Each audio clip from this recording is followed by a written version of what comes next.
मान्यता लोग गंध से धोखा खा जाते हैं और वो दैवीय गंध में और प्रेत गंध के अंदर अंतर नहीं कर पाते। तांत्रिक मांत्रिक है वो भी गंध का सहारा लेते हैं। करीब करीब जितने भी जानकार लोग हैं सभी गंध का यानी कि स्मेल का सहारा लेते हैं। कोई भी शक्ति जब आती है, चाहे वो दैवीय शक्ति हो, प्रेत शक्ति हो, ऐसी कोई भी शक्ति हो, तो उसके अंदर एक गंध जरूर होती है। हम अगर शास्त्रों को पढ़ें, कथाओं को पढ़ें, उसमें जब कृष्ण आते थे तो क्या महसूस होता था। जिन लोगों को कृष्ण ने दर्शन दिया, जिन लोगों को भगवान राम ने दर्शन दिया, हनुमान जी ने दिया, या किसी भी देवीय शक्ति ने दर्शन किया, तो उनके अनुभव क्या रहे, उन्होंने क्या अनुभव किया कि एक ऐसी अष्टगंध सी सुगंध, जब कृष्ण निकलते थे तो अष्टगंध सी सुगंध है वो प्रवाहित होती थी, और जो पूरा का पूरा माहौल है वो एक प्रकार की सुगंधी से, एक प्रकार के ताजगीपन से भर जाता था। तो इसी प्रकार जो स्मेल है उससे बहुत कुछ अंदाजा वो लगाया जा सकता है। बहुत से लोग इस भ्रम में रह जाते हैं कि उनके साथ एक दैवीय गंध रहती है। वो साधना करते हैं, ध्यान करते हैं, तब उनको उस गंध का एहसास होता है और वो सोचते हैं हमारे साथ दैवीय गंध है, लेकिन वास्तव के अंदर वो गंध जो होती है वो एक अपवित्र गंध होती है, किसी प्रेत की गंध होती है, कोई बुरी चीज़ जो है उसके उनके साथ लगी होती है। उसी के पहचान हम आगे वीडियो में बताएंगे, जिससे आप बड़े सरलता से पहचान कर सकते हैं कि आपके साथ जो कौन सी एनर्जी है वो चल रही है। अमूमन क्या होता है, लोग जब अकेले घूम रहे होते हैं, या वो पूजा पाठ करते हैं, या किसी मंत्र का जाप कर रहे होते हैं, या कोई ध्यान कर रहे होते हैं, तो ध्यान करते करते क्या होता है, उनके साथ एक गंध जुड़ जाती है और श्वास के अंदर रमती है। वो जब वो श्वास लेते हैं तो उसके अंदर, शरीर के अंदर वो गंध जाती है, बाहर आती है, और धीरे धीरे करके जब काफ़ी समय होने लग जाता है, थोड़ा समय बीत जाता है, तो गंध जो है पूरे शरीर में प्रवाहित हो जाती है और किसी भी गुजरने वाले को उनके शरीर से गंध आती है। और वो गंध जो उनके कपड़ों में भी आने लगती है, उनकी वस्तुओं में आने लगती है, और उनके हाथ में भी आने लगती है। हथेली सूंघते हैं काफ़ी लोग और उससे बता देते हैं कि आपके साथ कौन सी एनर्जी है वो जुड़ी हुई है। तो धीरे धीरे क्या होता है, वो हमारे सभी जगह रम जाती है। आपने देखा होगा जितने भी वो तांत्रिक है, मांत्रिक है, लोग कई बार मरीज का या जो पीड़ित व्यक्ति उसका वस्त्र मंगवाते हैं। उस वस्त्र से ही वो पता कर लेते हैं कि इनके साथ कौन सी एनर्जी जुड़ी हुई है। उसको वो बुला भी लेते हैं और वस्त्र के धागा भी बांधते हैं, जिससे व्यक्ति ठीक होने भी लगता है। तो ये सभी क्या होता है, क्योंकि एक रेंज होती है, एनर्जी कैसी भी उसमें एक रेंज होती है, उसकी एक गंध होती है, तो उसे पहचाना जाता है। कैसे कैसे पहचान होती है, कैसे लोग पता करते हैं। जैसे कोई भी क्रिया करने वाला है या साधक है, जब वो साधना करता है तो उसकी शरीर की पॉजिटिविटी बहुत ज़्यादा बढ़ जाती है, अशुद्धियाँ हैं वो समाप्त हो जाती है। दाग का पता या अशुद्ध चीज़ों का पता हमें तभी लगता है, या उतना ही अधिक लगता है जितने अधिक हम पवित्र होते हैं। जैसे मान लो एक सफ़ेद वस्त्र है, एक रंगीन वस्त्र है, या एक मेला वस्त्र है, उसके ऊपर कोई दाग लग जाए छोटा सा तो इतना पता नहीं लगता है, छोटा सा काला दाग लग जाए पता नहीं लगता है। लेकिन एक स्वच्छ वस्त्र हो, सफ़ेद वस्त्र हो, उसके ऊपर थोड़ा भी अगर छींटा लग जाए तो उसका पता लग जाता है। ठीक उसी प्रकार से साधक साधना करते करते, या कोई मंत्र जाप करते करते, या नाम सुमिरन करते करते उसकी शुद्धि है वो इतनी हो जाती है कि उससे भी एहसास होने लग जाता है। ज़रा सा भी मान लो किसी ने उसको खाना दिया, उस खाने में कोई नेगेटिविटी है, या जो खाना बनाने वाला है वो गलत विचार सोच रहा था, या उसके हाथों में अशुद्धि थी, तो भी उसका पता लग जाता है, खाने वाले को उसका पता लग जाता है। तो ये किससे संपन्न हुआ, उसकी साधना से। उसकी साधना से उसके अंदर ये योग्यता आई, उसकी गुरु कृपा से, उसकी दैवीय शक्ति से उसे ये पता लगा, उसे महसूस होता है कि हाँ इसमें कुछ अपवित्रता है। फिर वो और सूक्ष्म निरीक्षण करता है तो उसे पता लगता है कि हाँ इसमें पवित्रता है, और कहाँ है, कहाँ थी। इसी प्रकार जो गंध होती है, देखिए अब हम गंध का जिक्र करते हैं, मूल टॉपिक पर आ जाते हैं। गंध जो है एक तो होती है इत्र की तरह, बिल्कुल इत्र की तरह, जैसे अभी अभी किसी ने सेंट छिड़का हो, गुलाब की खुशबू होती है, जैस्मिन की खुशबू होती है, इस प्रकार की एक तीव्र स्मेल आती है, बहुत ही तेज स्मेल आती है, और वो हमारे पूरे शरीर के अंदर भर जाती है, और कुछ देर के लिए हम जो है ऐसे ताजगी भी महसूस करते हैं। लेकिन वो एक धोखा है, क्योंकि इस प्रकार की स्मेल है वो दैवीय स्मेल नहीं होती है, वो पॉजिटिव स्मेल नहीं होती है।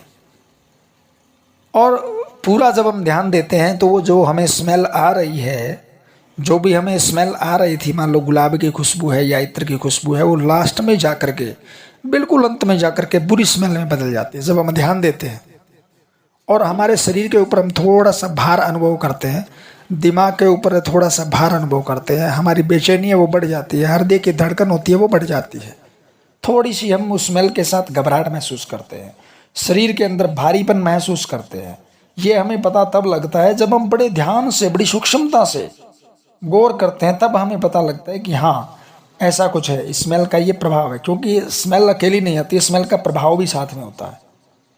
और उसके अगर थोड़ा सा हम वेट करें तो उसके बाद में हमारा क्या रिएक्शन होता है, हमारी बॉडी का, हमारे माइंड का क्या रिएक्शन होता है, इससे हमें तुरंत पता लग जाता है कि हाँ ये नेगेटिव रेंज थी। लेकिन अमूमन लोग क्या करते हैं, बस स्मेल आई वो मान लेते हैं हाँ ये देवी कृपा है। जो पितरों को मानने वाले वो सोचते हैं कि हाँ हमारे घर में पितर आ गए हैं, क्योंकि वो पूजा के टाइम भी आ सकती है प्रभावित करने के लिए, हमें भ्रमित करने के लिए। तो लोग, बहुत से लोग धोखा खाते हैं, वो पूजा पाठ आदि करते हैं या उनका जो दिन होता है किसी पितृ का या देव का, उसमें अगर उनको स्मेल आती है उनको लगता है कि हाँ देवी स्मेल है। लेकिन पूरी तरह से ध्यान देने के बाद पता लगता है कि अंत में वो स्मेल किस में बदलती है, कब आती है, ये मैं बताना चाहूँगा। कि इस प्रकार की स्मेल, बहुत तेज स्मेल, कई बार सुगंधित होती है, कई बार जैसे कपड़े जलने की स्मेल आती है, जैसे कोई मुर्दा जल रहा हो शमशान में ऐसी स्मेल आती है, या बहुत बुरी स्मेल आती है जैसे कुछ सड़ रहा हो, सड़ी हुई चीज़ें, सड़े हुए फल, इस प्रकार की। जैसे मान लो किसी की लाश है, किसी पशु की लाश है, वो सड़ रही है, इस प्रकार की स्मेल आती है।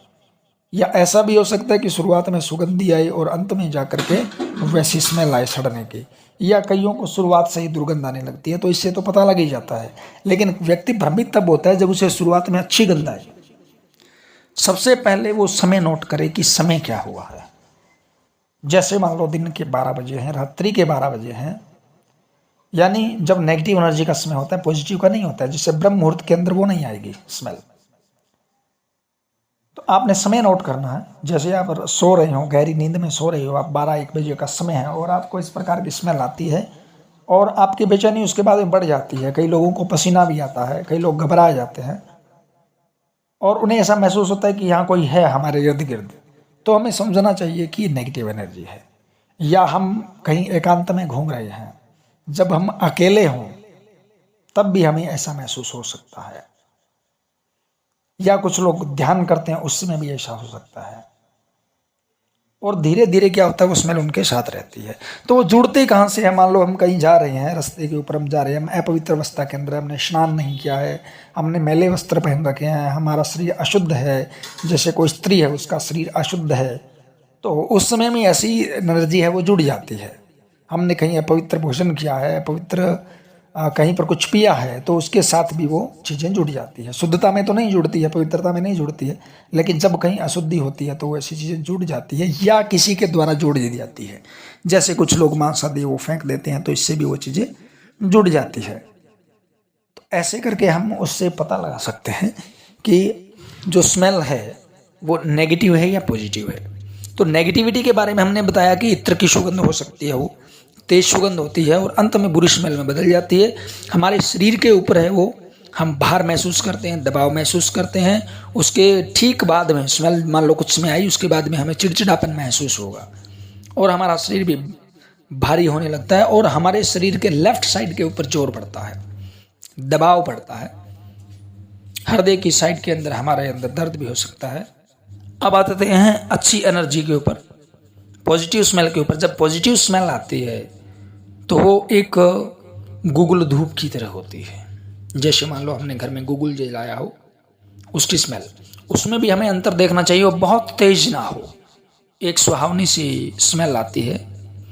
और उसी के साथ साथ हमें मानसिक शांति भी प्राप्त होती है। हमारा शरीर है वो हल्का महसूस करता है और हम दबाव बिल्कुल महसूस नहीं करते। हमारा शरीर जो है वो फूल जैसा हल्का हो जाता है, बिल्कुल जैसे मान लो गुलाब का फूल हो वैसे हल्का हो जाता है हमारा शरीर। हमें मानसिक शांति प्राप्त होती है और उसके बाद में हमारा स्वभाव भी है वो चेंज हो जाता है। वो जो स्मेल होती है, वो जो सुगंधी होती है, वो देव सुगंधी होती है। जब पूजा के समय, पूजा करने के समय, जब हम जाप कर रहे हैं या सुमिरन कर रहे हैं या ध्यान कर रहे हैं, तो यकायक ही क्या होता है, जब हमें काफी समय हो जाता है तो तुरंत हमारे बैठते ही और वो स्मेल हमारे साथ जुड़ जाती है। उस समय भी जुड़, जैसे समय हो गया है, हमारे दैनिक क्रिया है उसका समय हो गया है, तो वो जो एक सुगंधि है वो हमारे साथ जुड़ जाती है। अष्टगंध की, चंदन की खुशबू वो हमारे साथ जुड़ती है और उससे हम बहुत ही हल्का महसूस करते हैं, तो वो एक पॉजिटिव स्मेल होती है जिसका सकारात्मक असर पड़ता है, हमारे ऊपर भी असर पड़ता है। लंबे समय तक जब वो आती है, जैसे दैनिक रूप से आती है, काफ़ी लंबे समय से आ रही है, तो हमारे अंदर रम जाती है और इससे एक पूरी एनर्जी से शरीर है वो भर जाता है। हमारे आसपास का वातावरण है वो भी पॉजिटिव हो जाता है। हमसे कोई व्यक्ति मिलेगा वो भी पॉजिटिव महसूस करेगा, वो शांति महसूस करता है। ये उसी पॉजिटिव स्मेल का असर होता है, अच्छी स्मेल का असर होता है। तो आप यकीन मानिए कि आपके साथ कोई देवीय शक्ति, किसी संत की शक्ति, किसी गुरु की शक्ति आपके साथ जुड़ी है, जो आपके अंदर एक सकारात्मकता भर देती है, पूरे घर के माहौल के अंदर सकारात्मकता भर देती है। तो ये एक देवीय स्मेल होती है। तो बड़ा ही सूक्ष्म कार्य होता है दोनों में अंतर करना। अब जो साधक होते हैं, जो नियमित पूजा पाठ करते हैं, नियमित ध्यान करते हैं, वो आसानी से इन दोनों चीज़ों में अंतर कर सकते हैं। लेकिन जो नया साधक होता है, नवसिखिया जो होता है, वो इसमें भ्रमित हो सकता है। वो नया नया दीपक लगाते हैं या नई नई साधना शुरू करते हैं, तो उनके साथ नेगेटिव, नकारात्मक शक्ति जुड़ जाती है। बिना गुरु के किसी साधना में प्रवेश करते हैं तो उनके साथ ये चीज़ें जुड़ जाती है। किसी बुक से कहीं कोई मंत्र पढ़ा और उसने शुरू कर दिया, किसी ने अपने आप कोई साधना शुरू कर दी, अपने आप कहीं पर भी दीपक लगाना शुरू कर दिया, अपने आप ही कहीं पर जल डालना शुरू कर दिया, अपने आप कहीं पर कोई चीज़ चढ़ाना शुरू कर दिया, तो वहाँ से उनके साथ वो नेगेटिविटी जुड़ जाती है। तो इसमें अंतर करना जो है वो एक साधक के लिए बहुत आसान होता है, लेकिन नवसिखिया जो होता है वो भ्रमित हो सकता है। इस प्रकार इसमें आप सावधान रहें और उम्मीद है कि आपको ये चीज़ें समझ आई होगी, दोनों पॉजिटिव और नेगेटिव एनर्जी। हाथ सूंघ करके भी बताया जा सकता है कि आपके साथ कौन सी शक्ति है वो जुड़ी है। तो ऐसे साधक लोग हैं वो पता करते हैं। उम्मीद है आपको समझ आया होगा। वीडियो को लाइक और सब्सक्राइब जरूर करें। नमो नारायण।